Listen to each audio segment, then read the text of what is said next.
Réseaux sociaux buzz. Bakpato, Songi Songi, Kongosa, Koromoto, Legede. Venez venez. Venez vous informer en temps réel. Écoutez les critiques, les analyses avec Maman Buzz sur Réseaux sociaux buzz. Ici, pas de critiques stériles, ni tête ni queue, pas de polémique. Maman Réseau, Maman Buzz de tout le monde est là. Maman Buzz sur Réseaux sociaux buzz et Lengue Zangali Passa. Le goût qui n'a pas de concurrent. Depuis un certain temps, la femme de Bob Lee est sur les réseaux sociaux. Alors pour moi, la première fois que je l'avais vue sur les réseaux sociaux, elle était justement venue raconter l'histoire, comment ça se passe après le départ de Bob Lee, comment elle vit avec les enfants. Elle a raconté son histoire. La vidéo se trouve ici chez Réseaux sociaux buzz.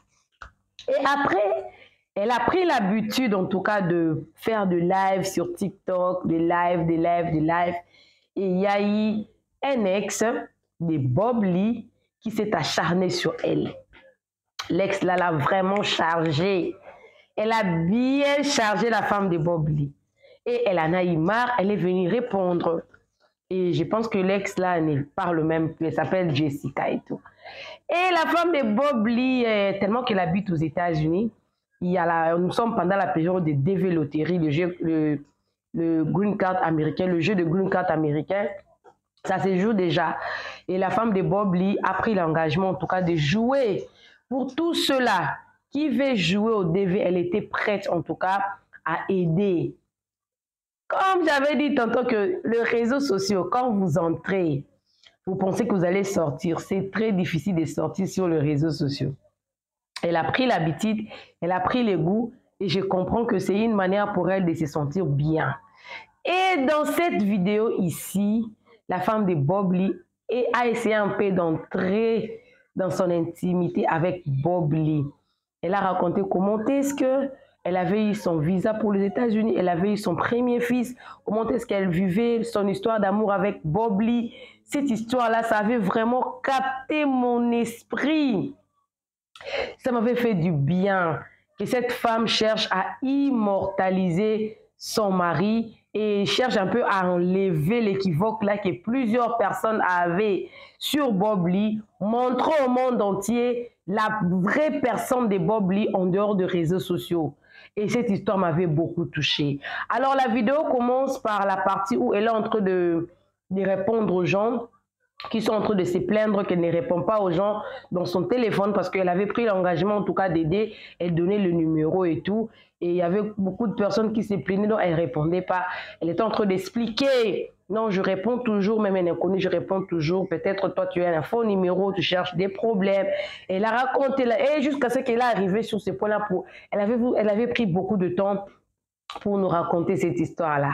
Alors, appelez-moi Maman Réseau, appelez-moi Maman Buzz. S'il faut parler du bien de quelqu'un, on en parlera. S'il faut faire une analyse sur un sujet, on en fera. Mais pour le moment, on est en train d'écouter l'histoire. Ça m'a fait plaisir en tout cas que cette dame cherche à laver vraiment l'image de son mari dans le cœur des gens, cherche à montrer que cet homme était aussi un très bon mari, un très bon père en dehors des réseaux sociaux. Alors, coucou à vous.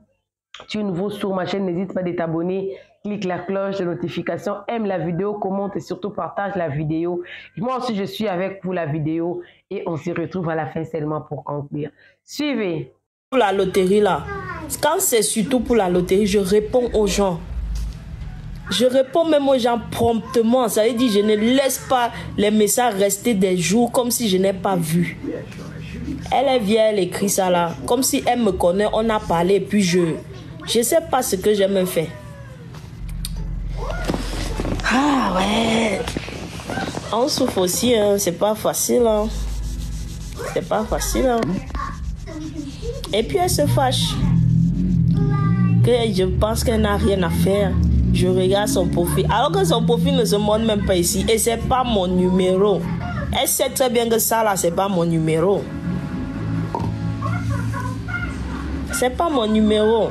Si elle est ici ou bien je sais pas où, elle sait que c'est pas mon numéro, mais elle se fait. Tu vas voir comme ça là, elle va commencer à te détester pour rien alors que tu ne sais pas ce que tu as fait. Elle ne te dit pas exactement ce que tu as fait. Dis-moi, tu m'as dit bonjour, je t'ai dit bonjour. Maintenant, laisse-moi le message que tu veux. Qu'est-ce que tu veux?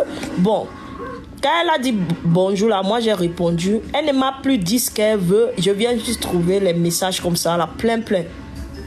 Que tu penses que je n'ai rien à faire de t'écrire, machin. Comme si elle et moi, on avait déjà discuté, on se connaît. Peut-être, je ne me rappelle pas, peut-être, tu peux me rappeler que bon, voilà, mais non, on n'a jamais parlé, elle n'a pas mon numéro, je ne sais pas qui elle est, je ne sais même pas. Les gens se font des problèmes inutilement à eux-mêmes, parce que là, elle est en colère à se faire du mal à elle-même, alors que moi, je suis pas au courant du problème en question, de pourquoi est-ce qu'elle est en colère. Vous voyez? C'est ça qu'on disait souvent, que les femmes la face à leur mari là, quand son mari ne rentre pas tôt, elle se met tout dans la tête et elle se fait du mal. C'est-à-dire que peut-être qu'il est chez telle fille, peut-être qu'il est parti voir une femme et tout. Ce n'est que le négatif qu'elle pense et ça la tue elle. C'est pas lui que ça dérange. C'est toi que ça tue, c'est ton cœur qui souffre parce que tu es en train de mettre le négatif en toi. Tu peux penser positif de lui. Peut-être il y a des embouteillages, peut-être il a eu un souci au travail, peut-être. Et puis, quand tu penses comme ça, là, tu appelles. Si l'homme ne t'a pas habitué à ce que, bon, quand tu l'appelles, il ne prend pas ou il raccroche tout ça, là, tu peux aller dans ce sens-là. Et maintenant, tu te demandes, mais si l'homme t'a habitué que quand tu l'appelles, il raccroche bien, voilà, là, c'est autre chose. Par exemple, la dame, je ne sais pas à quelle heure elle m'a écrit. Peut-être, moi, je me pense des idées que peut-être elle se dit qu'elle m'a écrit tôt et j'ai pas répondu. Par exemple, son bonjour, elle a écrit à 14h. Et moi, je suis venue trouver à 19h. Et moi, je suis venue répondre à 19h. Je suis venue répondre à 19h. Donc, peut-être elle se dit que je la méprise parce que j'ai pris autant de temps pour répondre. Comme si c'était un standard, comme si c'était un call center. Que quand on appelle direct, tu décroches. Ou bien, et en plus, mon excuse, c'est que c'est même pas mon numéro. Elle n'écrit même pas sur mon numéro. Et elle se fâche autant. Et elle m'engueule. Et puis voilà. Et elle dit qu'elle est de mon village. Donc, comme elle est de mon village, j'ai le droit de voir son message, même si je ne sais pas qu'elle a envoyé, même si je n'ai pas vu. Et elle va commencer, tu vas voir, là où on va m'insulter, elle va aller dire, oui, elle est comme ça même, tu vois. C'est comme ça la haine commence à rentrer. C'est pas bien. Essayez de trouver les excuses aux gens jusqu'à ce que vous constatez que effectivement c'est le mépris. Sinon, moi-même là, quand j'ai vu le bonjour là, si je voulais vraiment la mépriser, je n'allais pas répondre. C'est ce que je vous ai toujours dit. Quand vous venez m'écrire par rapport à la loterie, machin, ne dites pas bonjour comme si on était en message instantané.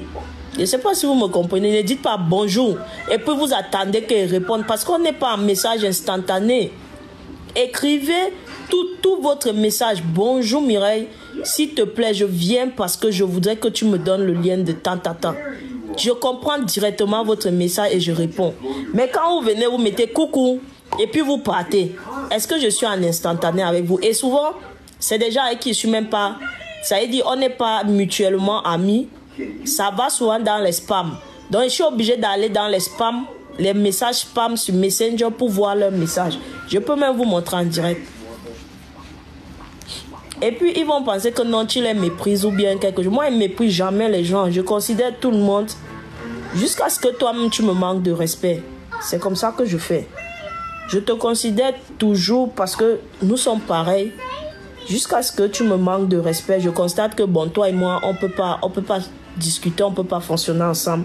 Je me retire, c'est tout. Mais dis que tu vas m'écrire, je vais faire comme si je n'ai pas vu, je snob ton message, jamais je fais ça. Parce que c'est moi qui ai décidé.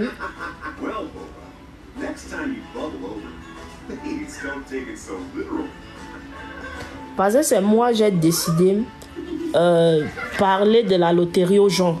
Donc forcément quand les gens viennent, j'ai l'obligation de répondre. Regardez tous les messages là. Je les connais pas. C'est les messages, les gens qui demandent.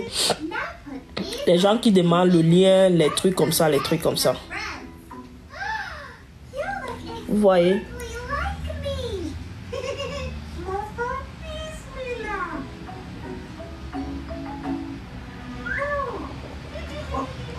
Oh, it's you, Mila.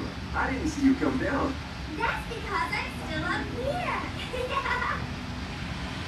Oh, then you must be Morphle? Donc, vous voyez, souvent, ayez juste des pensées positives, ça aide. Ne pensez pas toujours que la personne est, voilà, si, ça va plutôt vous détruire. Hein. Donc, voilà. Ayez plutôt des pensées positives vis-à-vis des gens, surtout que vous ne connaissez pas et avec qui vous n'avez jamais parlé. Ayez des pensées positives. Voici les spams. Je suis allé là. Si elle vous montre tous les messages qu'il y a dans les spams, là, pendant le deuil, tout ça, je n'ai pas pu lire tout ça. C'est tellement beaucoup. J'ai même pas pu parce que c'était pendant le deuil. Il y a ceux qui m'insultaient dedans. Il y a ceux qui me traitaient de tout. Donc tu pars, tu lis un message, tu dis waouh.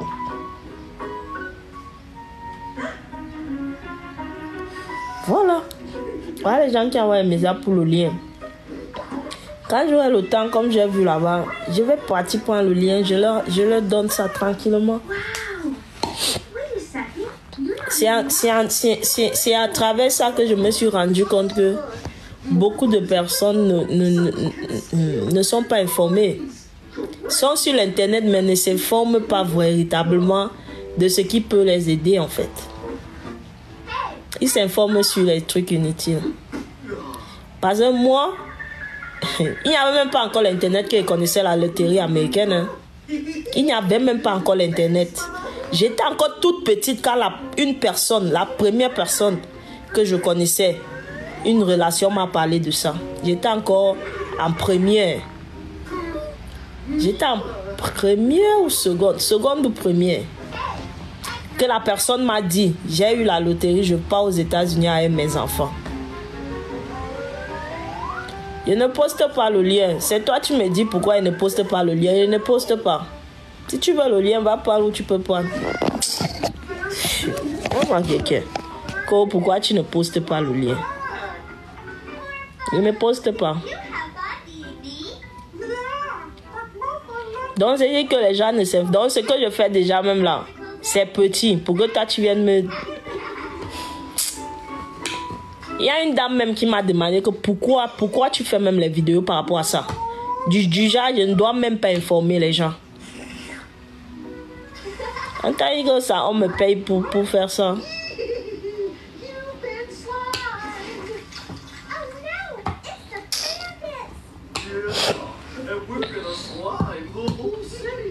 Je donne à ceux qui veulent, ceux qui sont intéressés, qui veulent vraiment, qui suivent les vidéos et ils sont intéressés. C'est à eux que je donne.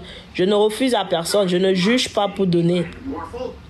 Je ne dis pas, ah, Bachem, maintenant tu me dis, je n'ai pas le bac et je n'ai pas aussi une formation. Là, je te dis carrément, ça ne vaut pas la peine parce que même si tu es sélectionné, tu ne vas pas passer. Tu ne vas pas passer. Et ce sera mauvais parce que tu vas prendre la place de quelqu'un qui aurait pu passer. Tu vois? Donc, toi, tu ne remplis pas les conditions. Mais tu pars quand même faire. Et puis, tu n'auras pas le visa. D'office, tu n'auras pas. C'est-à-dire, c'est mieux de ne pas faire parce que tu vas prendre la place de quelqu'un qui pourrait faire. Parce que les places sont limitées. Les places sont limitées. Donc, ceux qui ne remplissent pas les conditions, ne faites pas. Ne faites pas du tout. Parce que vous prenez la place de quelqu'un, peut-être votre frère qui remplit les conditions là. C'est lui qui aurait peut-être aurait pu être sélectionné. Mais vous êtes sélectionné que vous ne remplissez pas les conditions. L'année que moi je suis sélectionné, je suis avec quelqu'un, un type qui conduit les camions. Il avait un bon numéro.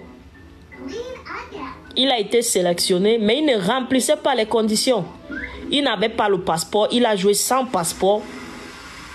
Ce qui était déjà éliminatoire d'office.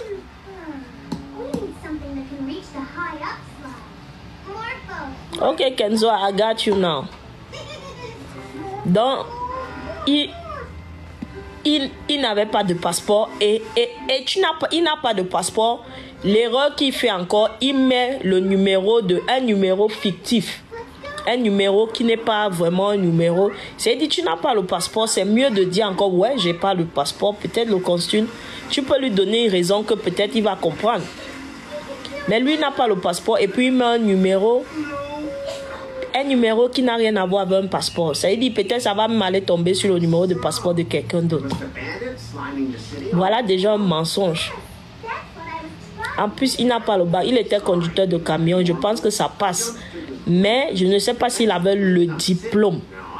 Parce que quand tu as comment dirais-je? Quand tu as un métier là comme ça, il faut aussi montrer que tu as appris ce métier et tu as un certificat. Tu as un certificat qui prouve que tu as appris et que tu pratiques ce métier au moins 2 ans. Ça fait au moins 2 ans que tu pratiques ça. Tu vois? Donc, il y a une jeune fille qui est en Côte d'Ivoire, elle m'a écrit, elle m'a dit, voilà, j'ai un niveau BPC, et voilà, mais elle dit que non, tu peux pas. Je ne peux pas te dire de faire, après tu vas prendre la place des gens, ce serait méchant. Tu peux pas. Ne fais pas, parce que tu vas même faire. Tu vas aller à l'ambassade, tu vas dépenser pour les frais de visa, pour les frais médicaux, pour tout ce qu'il faut dépenser là. Tu vas dépenser, casier judiciaire et j'en passe. Tu vas dépenser ça. Tu arrives devant le consul, il te refuse le visa. Quand il te refuse là, c'est comme si tu es die. C'est comme si il t'a fini. Tu n'en reviens pas. Le visa là, quand on te refuse là, waouh, la façon dont tu te sens. Et les frais là, c'est pas remboursable. Les 180 quelque chose que tu leur remets là, ils partent avec. Ils partent avec. Moi, j'ai demandé le visa en Corée pour les États-Unis quand j'étais en Corée. Le jour qu'on m'a refusé la main, non, je me sentais mal. Et j'ai dit, Dieu merci, si elle venait même là, c'était pour caler. Et caler là, il ne devait même pas avoir les papiers. Donc, c'est Dieu qui sait comment il fait ces choses. Je vous dis, mes gens. Et c'était en 2017 que j'ai demandé le visa là. On m'a refusé. Et ils m'ont demandé si j'avais dit. Quand je suis allé chez le consul, il a dit, est-ce que tu avais? J'ai dit oui. Effectivement, il avait déjà demandé le visa. Ça m'avait touché parce que j'ai raté juste à cause d'une petite condition. Si j'avais ça, et la personne qui m'aidait avec le visa m'a bien dit ça, que si tu pars, ils vont te dire tant. Mais les conditions que lui me donnait là, il ne pouvait pas accepter aussi. C'était déjà que non, tu pars. Lui veut que je me marie avec quelqu'un qui est au Nigeria, machin. Il dit non, moi, c'est mieux qu'on me refuse que de faire ça, il ne peut pas. Voilà, c'est pour cela qu'on m'a refusé. La personne était en Corée, mais c'était un Nigérian, tout ça. Et il dit ça, c'est pour me coller. Parce que lui voulait, moi, il donne les papiers de la Corée à cette personne-là. Ça veut dire le séjour. Parce que chez nous, la Corée, là, la bourse de la Corée, là, quand tu as ça, ton mari, tu peux faire venir ton mari, ton frère, tu peux les faire venir. Donc, ils auront le séjour. Donc, quand ils entrent là, ils ont juste le séjour. Après, ils se débrouillent à travailler, tout ça. C'est ce que lui voulait qu'il fasse. Donc, lui, la personne allait lui donner l'argent à lui. Et moi, je n'allais rien avoir. Déjà, je me marie dans les papiers. Bref, c'était vraiment très compliqué. Il a dit non. Je suis partie à mon rendez-vous à l'ambassade tranquillement. Je parlais avec le consul, il m'a posé la question. Il a dit voilà, non. Il m'a demandé si j'ai les enfants ici en Corée. Si j'ai un enfant en Corée, j'ai dit non. Il m'a demandé effectivement si j'ai le mari. Si j'avais le mari, c'est-à-dire j'ai de la tâche en Corée. C'est-à-dire il y a quelqu'un que ils sont sûrs qu'il va partir et revenir. Il a dit mais tu n'as personne en Corée. Qu'est-ce qui nous montre, qui nous prouve que tu vas revenir encore ici? C'est comme ça qu'ils m'ont refusé. Voilà. Même, ils m'ont refusé, c'est parce que Dieu avait son plan pour moi. Dieu a dit que tu ne peux pas venir aux États-Unis sans les papiers, sans les documents. Tu ne peux pas venir souffrir comme ça. Et moi, Dieu m'aime tellement qu'il y a des choses que ça ne m'arrive pas, quoi. Voilà, ça ne m'arrive pas. En Corée, quand j'ai fini, Quand j'ai fini en Corée, j'ai décidé de rentrer. Hein.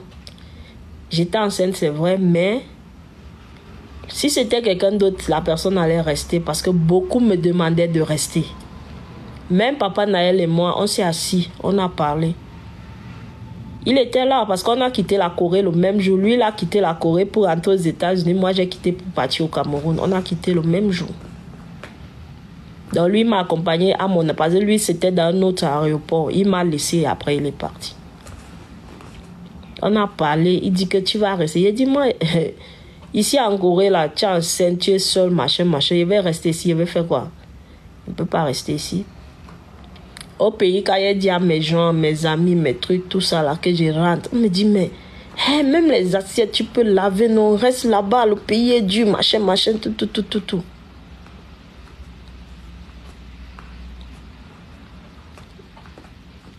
Là, j'ai pris le master degree. Donc, les gens disent que non, le pays est dur, reste là-bas, blablabla. Il dit, what? Si c'est dur au pays, ici encore plus dur, moi, il rentre chez moi dans mon pays. Là-bas, au moins. Et si c'est dur, comment ici chez moi?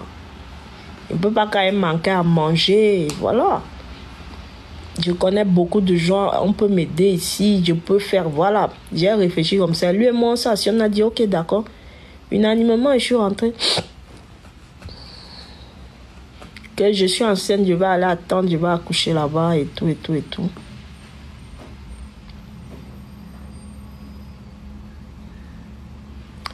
Et c'est comme ça que je suis partie. Je suis partie la même année en 2019. C'était en mars. C'était le 16 mars, je me rappelle, que j'étais arrivée au Cameroun. Mars, avril, mai, juin, juillet, août, septembre. Non, attends.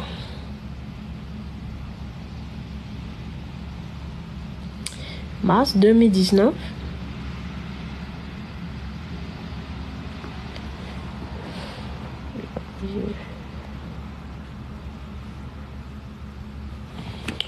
Je sais plus trop, hein, mais je sais que j'étais rentrée en 2019. J'avais fini en 2019. Je suis rentrée. Et la loterie se jouait. Ah ouais, effectivement, c'était ça. Donc, je suis rentrée en mars, le 16 mars 2019. Le 16 mars 2019, j'étais enceinte. J'ai fait les visites, j'ai fait tout. Le 20 septembre, j'ai accouché Naël. Et le 15 octobre, je suis allée jouer à la loterie. C'est ça. Le 15 octobre, je suis allée jouer à la loterie. Il y a un Naël qui avait à peine 1 mois. Je suis allée avec lui, j'ai pris mon passeport. Dieu merci, mon passeport c'était encore valide. Voilà, c'était encore valide. Je suis allée, j'avais déjà toutes les informations. Je suis allée avec Naël, malgré que Naël bénéficiait de la citoyenneté américaine, parce qu'il est né d'un père américain, même si c'est hors du territoire américain. Quand tu nais d'un père américain, forcément tu auras la nationalité américaine en fait. Donc ce qui fait que moi, néanmoins, je suis quand même allée jouer à Naël parce qu'il faut, comment on dit ça, il faut préciser que le nombre d'enfants que tu as, donc même si c'est comme ça, tu précises quand même. Donc je suis allée avec lui, et alors que j'avais engagé des papiers pour lui à l'ambassade, pour qu'on lui fasse son acte, son passeport, tout ça. Je suis partie, il manquait des papiers de son père, qu'on demandait les papiers des taxes, les trucs comme ça là. Donc quand je suis partie, ils ont dit que bon, quand j'ai ces papiers là, ils m'ont donné un document, un papier, que si j'ai les papiers des taxes de son père et tout, je reviens avec ça, leur donner, et puis ils vont engager pour le certificat de naissance, le birth certificate, et puis le passeport, on va payer après pour faire. Néanmoins, je suis allée avec lui, hein. Je me suis enregistrée. Il était tout petit. La photo même, ça ne se voit même pas parce que voilà, il fallait le tenir, moi, me penchant et le mettre pour que la photo sorte et tout. Néanmoins, on a fait. Et puis voilà. Le 6 juin le jour de mon anniversaire en plus. Parce que ça sort en mai. Les résultats sont en mai, mais ils ont repoussé parce qu'il y avait, je ne sais pas trop ce qu'il y avait, c'est Covid ou bien je ne sais plus trop, mais ils ont repoussé ça au 6 juin. Donc le 6 juin, j'étais là le soir, je parlais avec Papa Noël comme il appelait tous les jours. On causait, il dit Papa Noël, mais lui, il oubliait tout la date de mon anniversaire. Donc quand il parlait avec lui, ça m'énervait même. J'attendais même jusqu'à minuit, j'attendais qu'il me dise que bon anniversaire, il oubliait toujours. Donc je n'étais pas trop enthousiaste à parler avec lui parce que ça m'énervait. Donc on s'est dit Papa Noël, ah mais toi aussi, tu ne te rappelles jamais. Bref, les trucs comme ça. Après, il lui dit, les résultats même de la loterie sont sortis aujourd'hui là. Pardon, vérifie un peu ça pour moi. Comme ça, il lui donne mon numéro, le reçu là, le numéro qui est là, je lui remets ça. Il dit, vérifie un peu pour moi. Il était sur son ordinateur, comme ici chez lui, c'est la journée, quand chez nous, c'est la nuit. On était à minuit chez moi. Il vérifie. C'était comme la magie, hein, je vous jure. Quand Dieu... Yeti, Ethan,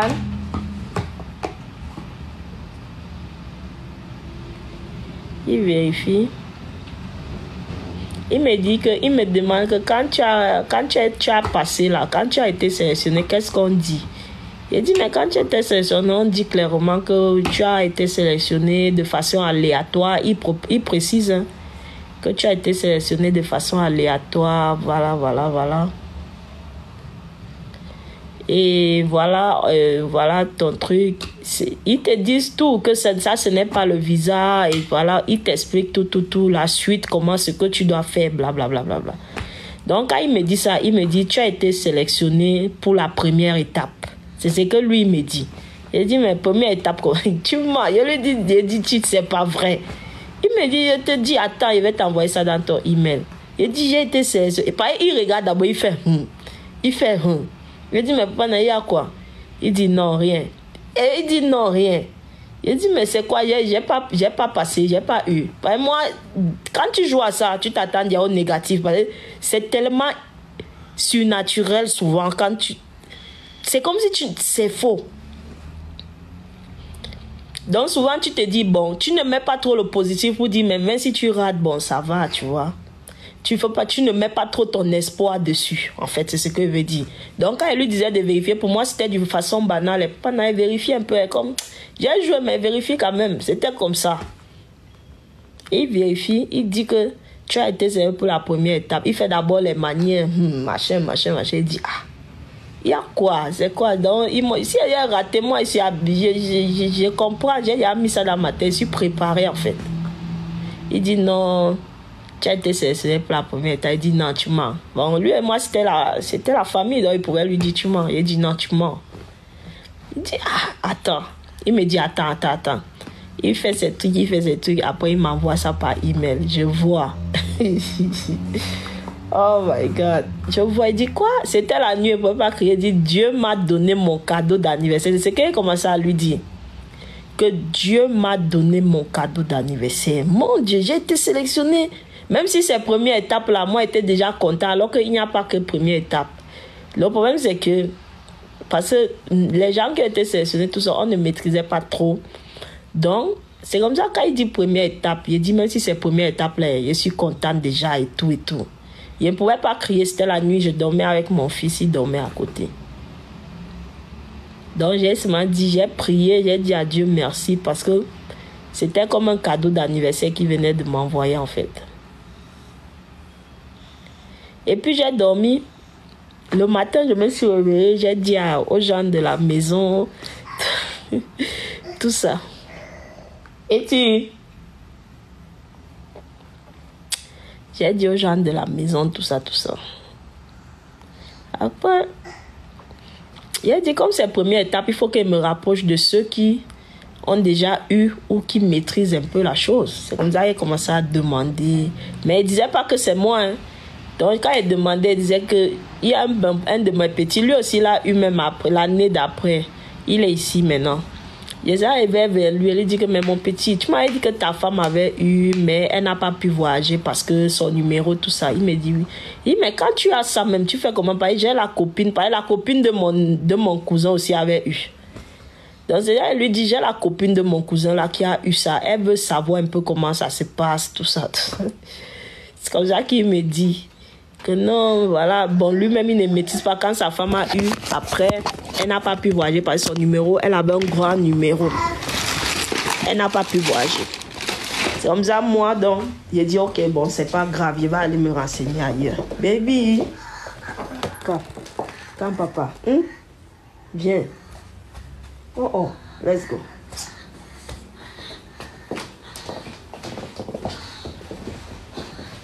Donc, elle avait un grand numéro et tout ça, là. C'est comme ça. Moi, donc, il y avait mon voisin qui m'a dit que son cousin...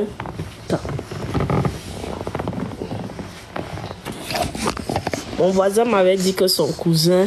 Papa, want your milk? Ok. Ouais. Mon voisin m'avait dit que son cousin avait eu ça. Donc, il était déjà aux États-Unis. Il dit c'est la bonne porte à laquelle j'ai cogné là. Donc, je vais. Kailis, comment tu vas? Je vais vers mon voisin là. Il lui dit que. À lui, je lui ai dit carrément que c'est moi parce que voilà. Je lui ai dit voilà. Il était avec sa mère. Ils ont crié. Ils ont crié. Je lui ai dit voilà, je viens parce que ton cousin qui est aux États-Unis et tout. Donc, comme ça qu'il me dit ok. Quand je vais joindre mon cousin, je vais venir, tu vas parler avec lui, il va t'expliquer comment ça se passe, tout ça. Donc après, il a pu appeler son cousin. Il dit à son cousin que on m'a envoyé la lettre, parce qu'on t'envoie la lettre là, quand tu as eu. Que j'ai eu, on ne t'envoie pas le... Quand tu vérifies, c'est cette lettre là qui sort, si tu as eu. Si tu n'as pas eu, ils te disent aussi que tu n'as pas été sélectionné. Et il dit que voilà, j'ai été sélectionné, voilà, pour la première étape. Je répète la même chose là que première étape. C'est là où lui me dit, mais il n'y a pas de première étape. Si tu as le bac, sache que tu as déjà le visa. Il dit, what? C'est ça, il me dit, oui. Si tu as seulement le bac là, sache que tu as déjà le visa là. Et il me dit, tu as quel numéro? Je lui donne encore mon numéro. Il me dit, mais tu es chanceuse, hein? Tu as un bon numéro. Non, quand Dieu veut te donner quelque chose, il met tout en jeu, il met tout à l'œuvre, quoi. Donc, il était inadmissible que... Et malgré que j'avais un bon numéro, je vous dis une chose, hein, mon visa, c'était jusqu'en août, parce que le Covid a dérangé. Plein de personnes n'ont pas pu aller à l'ambassade. Donc, imaginez mon numéro qui était 16 000 jusqu'en août. Alors que en août, là, c'est les numéros 50 000, 35 000 qui partent là-bas. Donc, vous voyez à quel point c'était... le Covid a trop dérangé. Donc, voilà. Il m'a dit non, c'est pas... Voilà, suis les instructions qui te disent là. Maintenant, c'est la DS200. J'ai rempli la DS là. Pendant, je crois, 3 à 4 jours avec Papa Naël. Hein. C'était pas facile. Il fallait remplir pour Naël. On a rempli pour Naël avant moi parce que voilà, lui, les informations, c'était pas trop. On a rempli, on a envoyé. Après, j'ai rempli pour moi après. Donc, il m'a dit, quand le gars m'a dit ça, il dit, ah bon, je suis resté maintenant tranquille. Il dit, ah, ça là, c'est jusqu'au visa avant qu'elle ne dise, ouais, j'ai fait ça. Donc, c'est comme ça que j'ai commencé à faire. Parce que quand tu as fait au moins 6 mois dans un pays, parce que j'ai fait près de 4 ans en Corée, ils m'ont demandé le casier judiciaire de la Corée. Je suis partie à l'ambassade de Corée avec... parce que j'étais rentrée avec... comment on appelle ça? Ma carte de séjour coréenne. Et c'est interdit de passer avec ça à l'aéroport. Ils voulaient prendre. Je leur ai dit, mais j'ai encore mon séjour, je peux revenir. Moi, il compte revenir, donc vous ne pouvez pas prendre ma carte parce qu'il va revenir. Donc, quand il part, je sors avec ma carte. Maintenant, il part là, j'ai fait l'erreur. Bon, néanmoins, ça ne me servait à rien en tout cas, mais je voulais juste garder ça comme un souvenir. Donc, je vais à l'ambassade de Corée pour demander le casier judiciaire, tout ça. Parmi les documents qu'ils demandent ça, comme s'ils savent que les gens rentrent avec ça. Quand elle leur donne, ils me disent qu'ils peuvent me remettre. Ils ont gardé ça. Ça m'a énervé. Quand elle les remet, ils me disent qu'ils ne me remettent plus ça. Ils ont gardé. Ils disent, bon, c'est pas grave, néanmoins, moi, je pars aux États-Unis, donc vous pouvez prendre votre truc là si vous voulez. Anyway, donc, j'ai fait tous les documents. C'est un parcours, hein. Quand tu gagnes, c'est un parcours.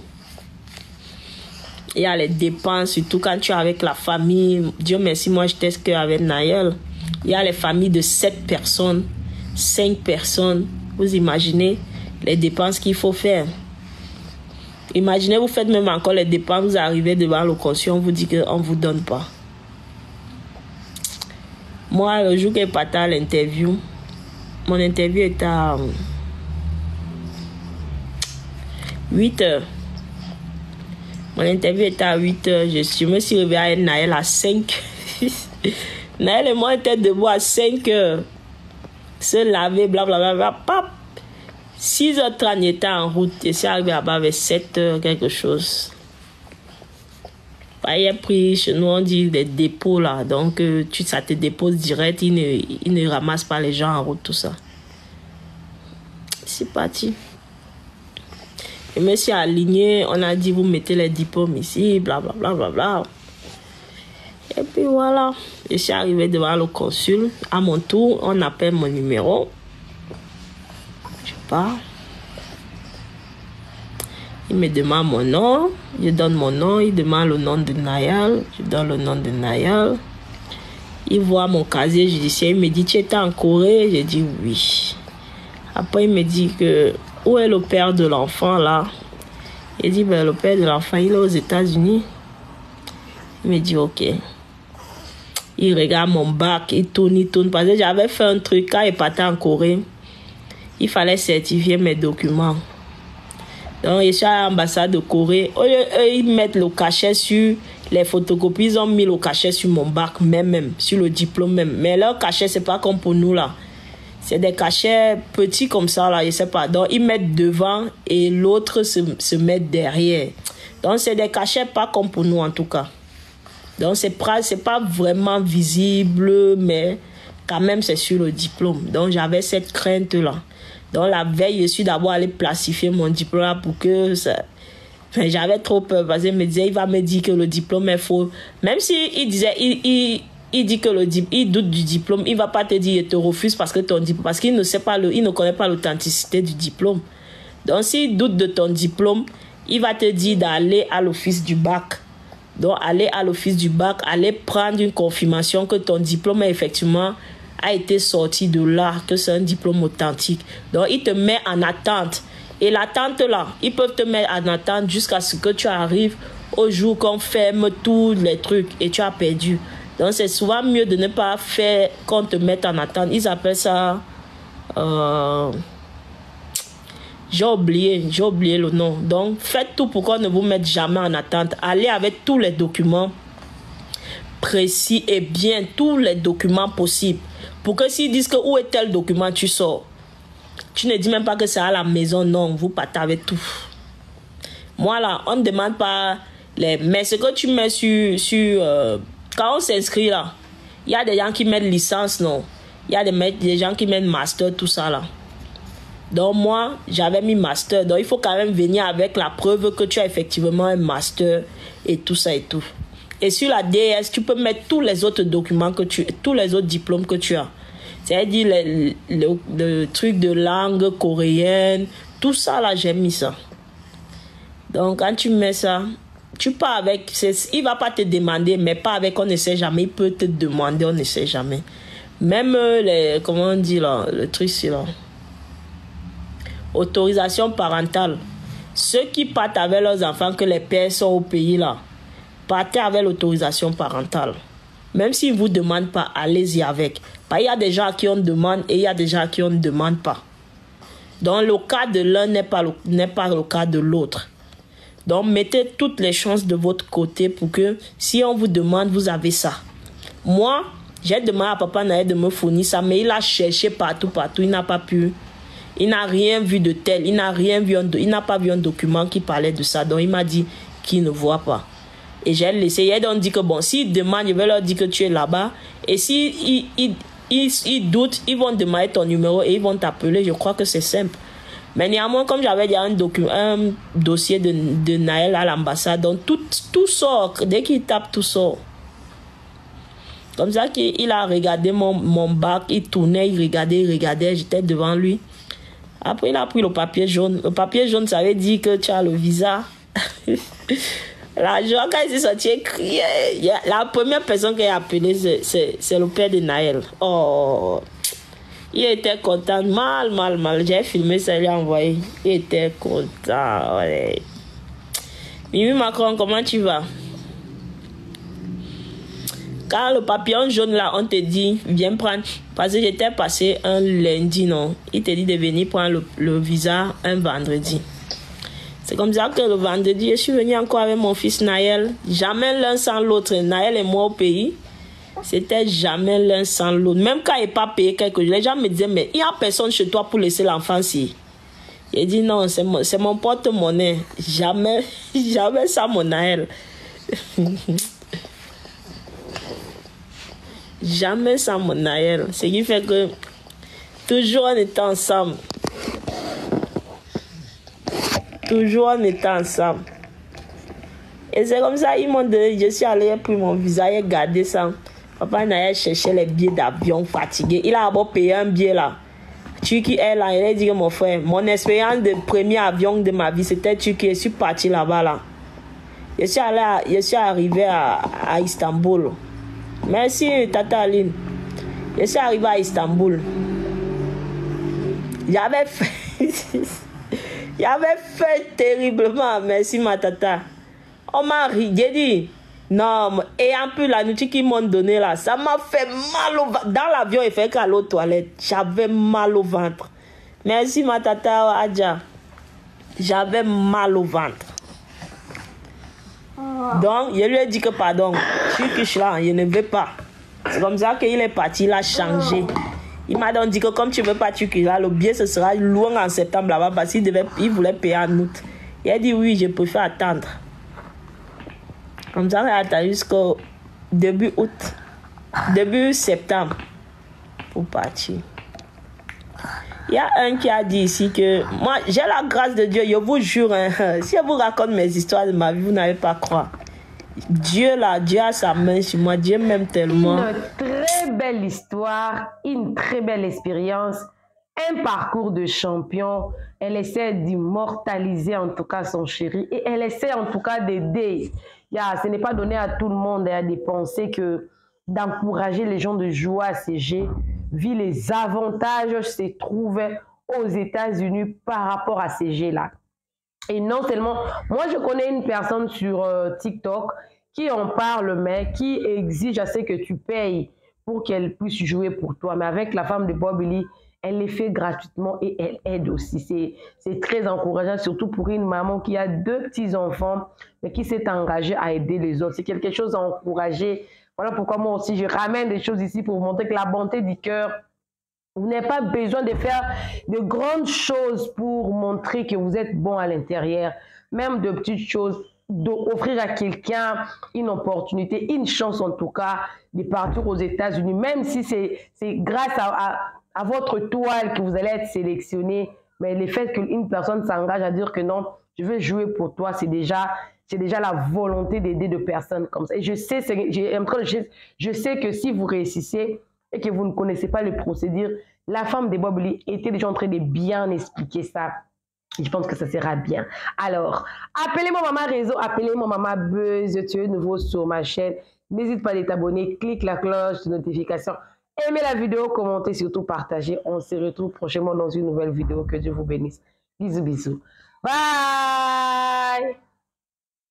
Réseaux sociaux Buzz, Bakpatou, Songi, Kongosa, Koromoto, Legede. Venez vous informer en temps réel, écoutez les critiques, les analyses avec Maman Buzz sur Réseaux sociaux Buzz. Ici, pas de critiques stériles, ni tête ni queue, pas de polémique. Maman Réseau, Maman Buzz de tout le monde est là. Maman Buzz sur Réseaux sociaux Buzz et Lengue Zangali Passa. Le goût qui n'a pas de concurrent.